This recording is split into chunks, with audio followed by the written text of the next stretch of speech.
Welcome to the English Language Podcast with your hosts, Sophie and Daniel. Hello, and welcome back to the English Language Podcast. I'm Sophie. And I'm Daniel. It's so good to be back with you all. We hope you're having a wonderful day, wherever you are in the world. Today, we're going to talk about something that's a big part of life for many people: hobbies. Oh, I love talking about hobbies. They're such a great way to relax and have fun. Exactly. And they're also a fantastic way to practice your English. That's true. When you're doing something you enjoy, you're more motivated to learn and use new words. So, Daniel, what exactly is a hobby? Well, a hobby is an activity that you do regularly in your free time for pleasure. It's something you enjoy doing just for yourself, not because you have to.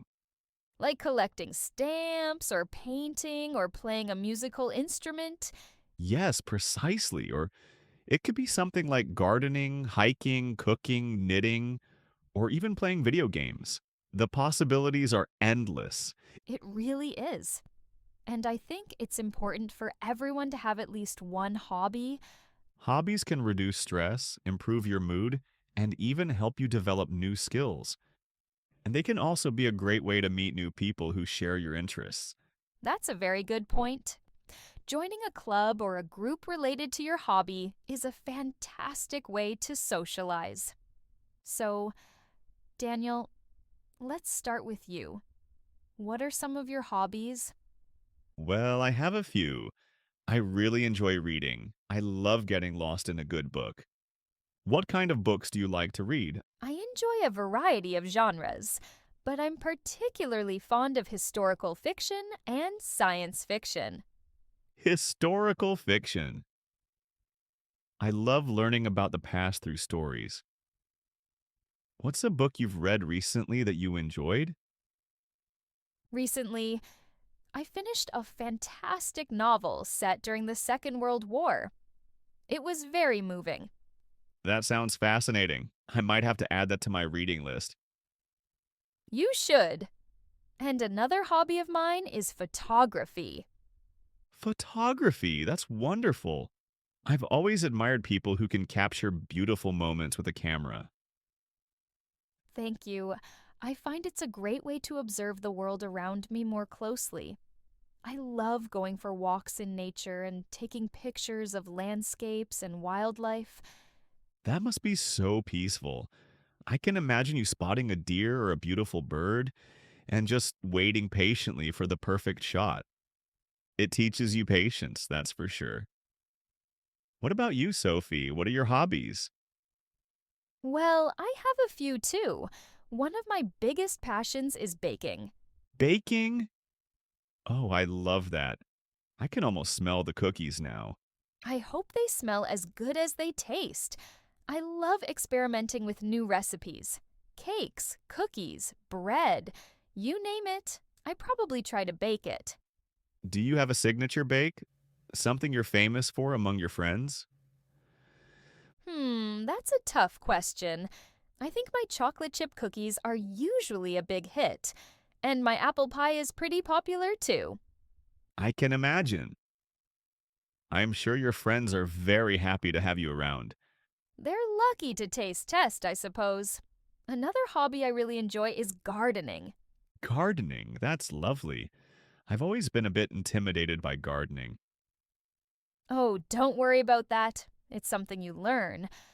I started with just a few potted plants on my balcony, and now I have a small vegetable garden. That's inspiring. What do you grow?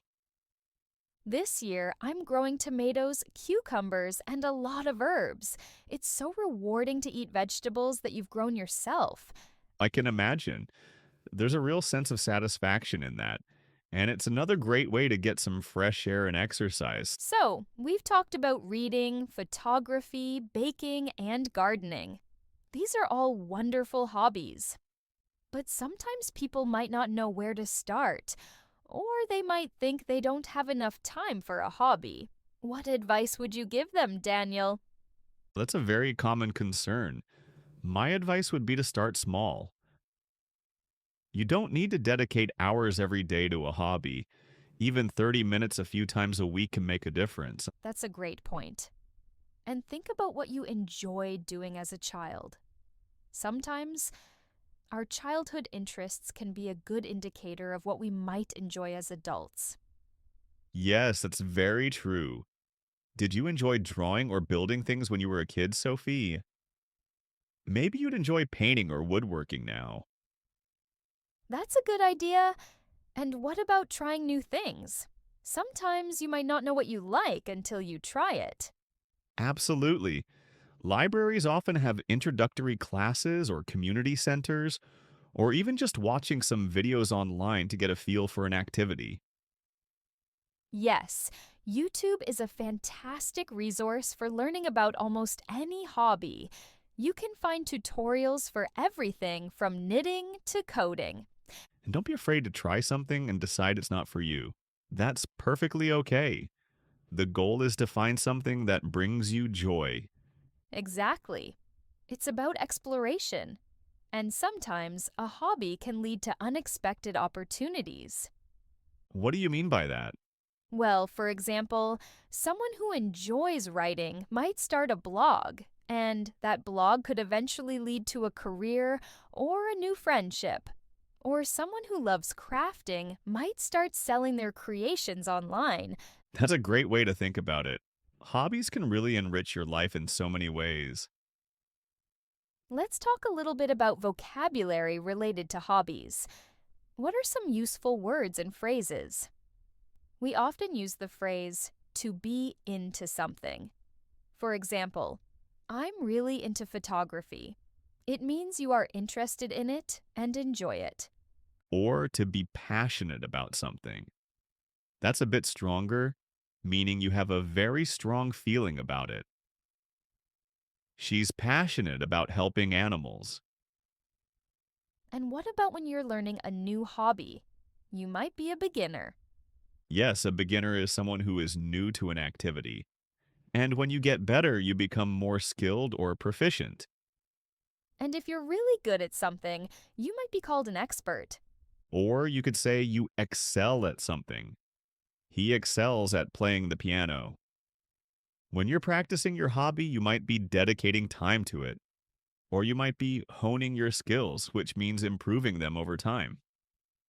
And if you're really enjoying yourself, you might say you're in your element. And sometimes people might have a hobby that is a bit unusual.